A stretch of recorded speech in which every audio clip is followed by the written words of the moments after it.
Assalamualaikum warahmatullahi wabarakatuh. Kembali bertemu dengan Pak Dedi dalam ilmu kimia. Untuk hari ini, kita akan coba membahas masalah materi selanjutnya ya, yang masih berhubungan dengan kimia dalam kehidupan ya. Itu tentu saja kita coba masalah klasifikasi, penggolongan, pemisahan, dan perubahan. Itulah materi yang akan kita bahas selanjutnya. Ya, tentu saja kita ingin mengetahui dulu bagaimana klasifikasi daripada suatu materi. Ya, materi itu apa sih?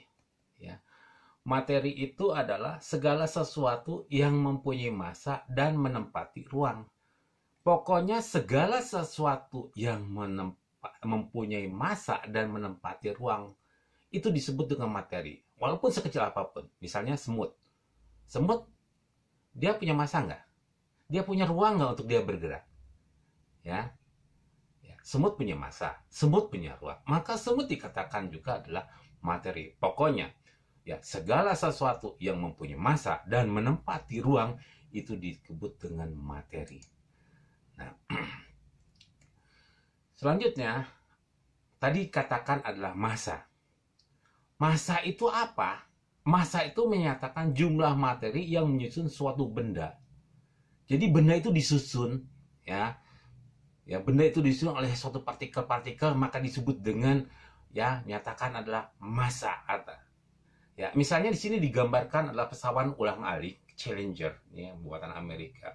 Bahwa ini terbentuk daripada di sini ada bagian mukanya, kemudian ada sayapnya, di sini ada ekornya, kemudian dia membawa satu barang. Ya, semua ini adalah partikel-partikel penyusun suatu benda.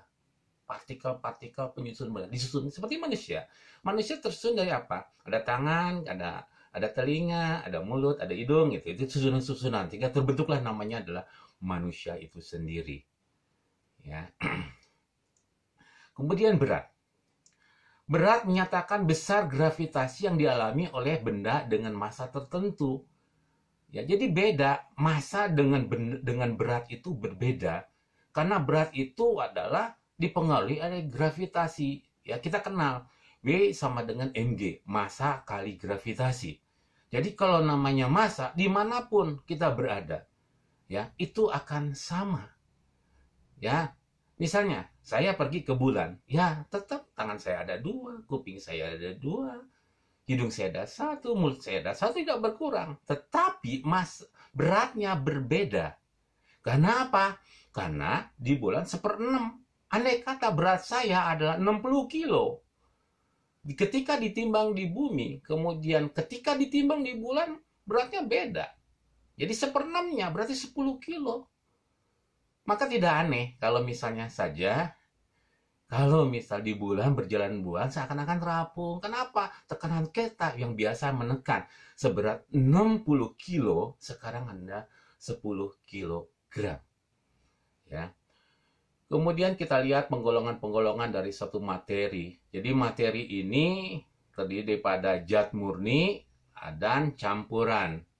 Zat murni ini bisa bentuknya atom atau bisa molekul. Di sini atom contohnya adalah helium, kemudian molekulnya adalah air, H2O. Ya, jadi zat murni ini kita bagi menjadi dua, unsur dan molekul. Kalau unsur itu ya pernah kita lihat dalam susunan berkala, nanti kita lihat dalam susunan berkala, ini terdiri pada satu. Kadang-kadang molekul ini terdiri daripada dua dan sebagainya. Nanti kita lihat apa perbedaannya nanti di sini. Kemudian campuran. Campuran terdiri daripada dua unsur atau lebih.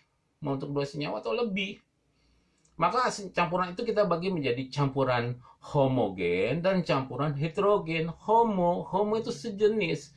Kalau sejenis itu tidak bisa kita bedakan satu dengan yang lainnya. Nanti kita satu persatu kita akan jelaskan. Sedangkan heterogen itu bisa dibedakan satu dengan yang lainnya. Oleh karena itu kita coba kita bagi satu persatu kita bahas. Yang pertama kita bahas masalah zat. Zat itu apa? Zat adalah sesuatu yang seluruh bagiannya mempunyai sifat dan susunan yang sama. Ya, dia mempunyai sifat dan susunannya sama, itu namanya zat. Besi susunannya sama, Fe, itu antara Fe dan susunannya sama. Ya.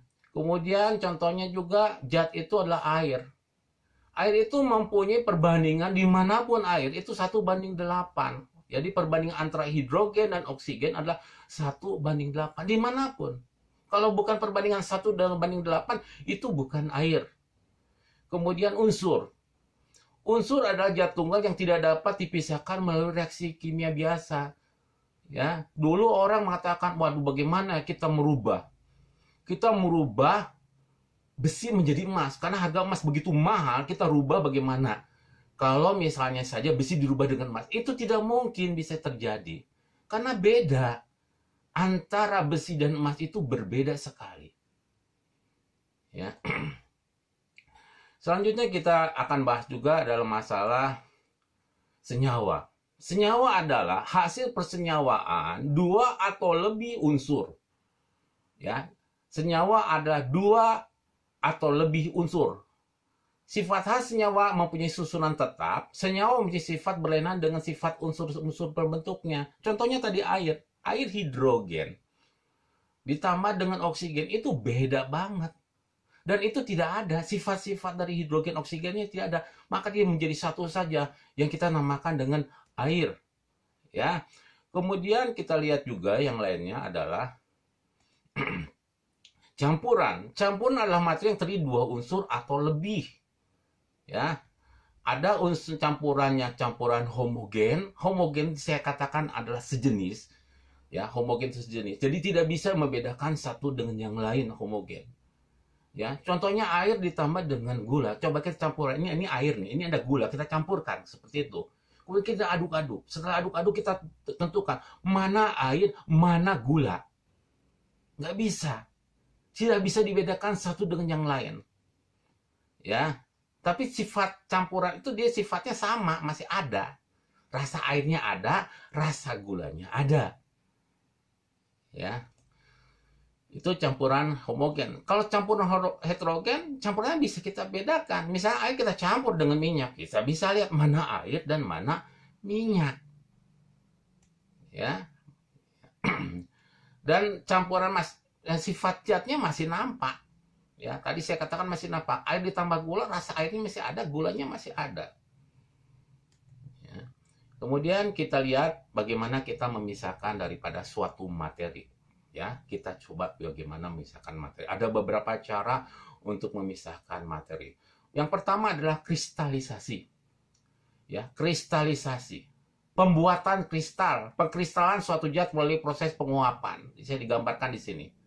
Ya, gambarkan sini. Ya, kalau sehari-hari kita bisa lihat bagaimana air laut kita rubah menjadi garam dengan cara dipanaskan di ladang-ladang semacam itu, bagaikan kelihatannya kayak sawah-sawah. Kalau di daerah-daerah pantai itu air laut dimasukkan ke dalam tempatnya seperti sawah seperti itu, walaupun dikeringkan dengan sinar matahari, maka membentuk suatu kristal-kristal yang dinamakan dengan kristal garam.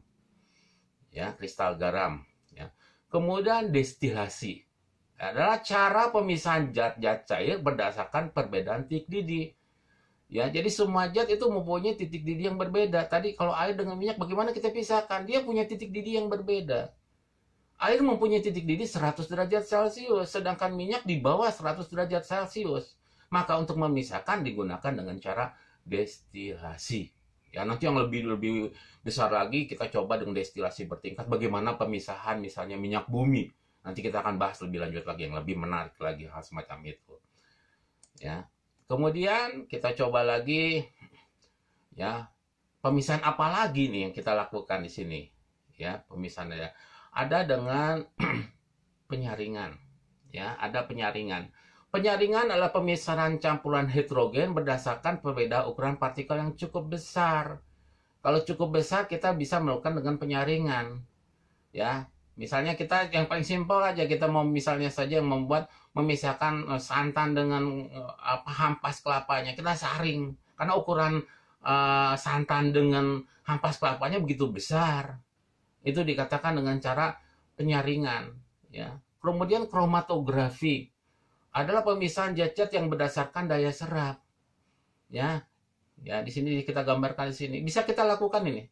Di rumah kita bisa lakukan, ya. Kalau kita tidak punya kertas kromatografi, bisa kita gunakan dengan kertas buram. Ya, kita teteskan di sini satu titik tinta. Ternyata tinta itu tinta, misalnya tintanya warna hitam. Ternyata tidak hitam bentuknya, terdiri dari beberapa warna. Ya, ada warna merahnya, birunya, hijau dan sebagainya. Jadi kemudian bisa kita lihat semua tinta macam-macam. Ya, dia punya daya serap yang berbeda satu dengan yang lain dengan macam-macam. Yang berikutnya adalah sublimasi. Ada cara pemisahan campuran yang mengandung zat-zat yang mudah menyublim. Ya, misalnya saja nanti ya paling simpel kita bisa lakukan di sini. Ini gambaran satu menyublim, kemudian di sini kita gunakan naftalen. Naftalen ini biasanya sehari-hari kita kan namanya kamper, hal semacam itu. Kalau dipanaskan dia mencair, kemudian dia menguap. Di atasnya biasanya kita kasih pendingin hal semacam itu, maka nanti di sini akan terbentuk si cairan terus kemudian berubah menjadi endapan-endapan hal semacam itu. Ya. Kemudian kita lihat juga perubahan materi ini, kita ada perubahan fisika, nanti ada perubahan kimia. Yang kita utamakan dulu sekarang perubahan fisika. Perubahan yang tidak disertai terbentuknya zat baru, itu adalah perubahan fisika. Dia terbentuk zatnya tidak baru. Ya, ini ada perubahan wujud, ada perubahan bentuk gitu kan. Misalnya di sini es dipanaskan menjadi cair, cair dinginkan nanti mencair dan sebagainya. Dia tidak berubah. Ya, dia bisa tidak berubah menjadi bentuk hal yang lain, hanya perubahan bentuknya saja. Ya, lain halnya misalnya saja kita lihat dengan perubahan kimia, ya. Ya, perubahan kimia. Kalau perubahan kimia ini disertai ya perubahan yang baru, ya. Terbentuk zat yang baru, perubahan yang sifatnya kekal. Misalnya saja di sini pembakaran, kita ambil suatu pembakaran, kayu dibakar gitu jadi arang. Bisakah arang jadi kayu lagi? Nggak mungkin. Nah, kan dikatakan itulah perubahannya adalah perubahan kimia. Besi berkarat, karatnya bisa jadi besi. Nggak mungkin hal semacam itu. Tapi halnya berbeda dengan yang tadi perubahan fisika. Dia bisa membentuk zat yang asalnya tadi misalnya air menjadi es bisa juga menjadi cair, itu perubahan fisika hal semacam itu. Kemudian berdasarkan energi. Ya, tadi pernah di awal sudah dikatakan bahwa semua benda mempunyai energi, dia punya bentuk itu karena dibentuk oleh suatu energi yang ada. Ya, berdasarkan energi ada yang disertai panas yang dimakan dengan reaksi eksoterm. Reaksi yang menimbulkan panas itu adalah reaksi eksoterm. Kalau zat A ditambah zat B kemudian timbul panas gitu kan. Nah, itu adalah reaksinya reaksi eksoterm hal semacam itu. Ya, misalnya saja ya air kita tambahkan misalnya dengan kapur. Air ditambah dengan semen. Atau Anda pernah melihat enggak? Ya, kalau misalnya saja air ditambah dengan deterjen, itu rasanya hangat itu. Ya, kalau timbulnya hangat seperti itu adalah reaksinya adalah reaksi eksoterm. Ya, adalah reaksi eksoterm gitu kan. Kebalikannya adalah reaksi endoterm. Kita tanpa disadari kalau kita pulang dari sekolah gitu, kemudian kita berteduh di bawah pohon. Kenapa dia berteduh di bawah pohon? Karena lebih sejuk gitu kan. Kenapa lebih sejuk di situ? Disitulah terjadi suatu reaksi fotosintesis, perubahan. Jadi mengeluarkan oksigen dan menghasilkan dingin. Jadi di situ sejuk, maka reaksinya fotosintesis itu reaksinya adalah reaksi endoterm. Ya. Kita coba dengan selanjutnya adalah rumus-rumus kimia. Ya, karena kita berhubungan dengan kimia, maka kita bicarakan dengan rumus-rumus kimia. Ya, apa sih rumus kimia dulu? Kita harus tahu dulu definisi daripada rumus kimia. Yaitu menyatakan komposisi, ya, komposisi jumlah dan jenis atom yang dikandung oleh suatu senyawa. Ya, ini kecuali di sini lah ya. Jadi terdiri dari rumusnya, ya H2O di sini digambarkan H2O. Nanti kita lebih jelas lagi, kita jelaskan lagi. Ya, di sini. Kita ambil suatu contoh, misalnya saja asam klorida. Ini asam H-nya ada satu. Ya, jadi disusun dari satu atom H, ya. Kemudian di sini klor, Cl-nya ada juga satu, gitu kan. HNO3, asam nitrat. Satu atom N, H-nya ada, N-nya ada satu di sini nih. Ya, O-nya ada 3. Ya, H-nya ada satu. Ya, di satu ya. Hanya satu. N-nya ada 1, O-nya ada 3. Nah, kemudian asam sulfat.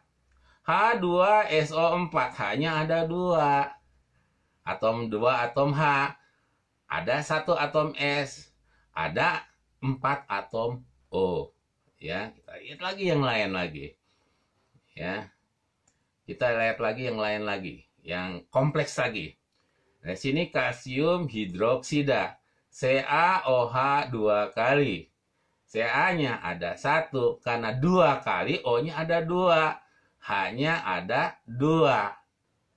Urea, ya, di sini gambarkan rumusnya adalah CONH2 2 kali. C-nya ada 1. Jangan disatukan nih CO-nya, nanti artinya maknanya berbeda. C-nya ada 1, O-nya ada 1, N-nya ada 2. Karena di sini N-nya ada 1, kita kalikan dengan 2. Berarti N-nya ada 2. H-nya ada 4. 2 kali 2. Ya, sama dengan 4. Ya, oke. Lanjut lagi. Ya, biar lebih semangat lagi. Semangat pokoknya. Pokoknya kita menghadapi kimia harus penuh dengan semangat. Ya, aluminium sulfat. Ya, Al dirumuskan dengan Al2SO4 3 kali. Al-nya ada 2. 2 atom Al. S-nya 1 kali 3, 3 atom S. O-nya ada 12, 3 kali 4, 12 atom O. Nah, kemudian di sini ada lagi tembaga 2 sulfat pentahidrat. Ya, pentahidrat. Cu-nya, tembaganya ada 1. Sulfurnya ada 1. O-nya ini kan 4 nih. Ini 1 kali 5. 4 tambah 5, 9 atom O. Hanya 5 kali 2. Jadi 10. Demikianlah informasi atau pelajaran yang kita pelajari hari ini. Mudah-mudahan pelajaran ini dapat bermanfaat untuk kalian semua. Bapak ucapkan terima kasih. Assalamualaikum warahmatullahi wabarakatuh.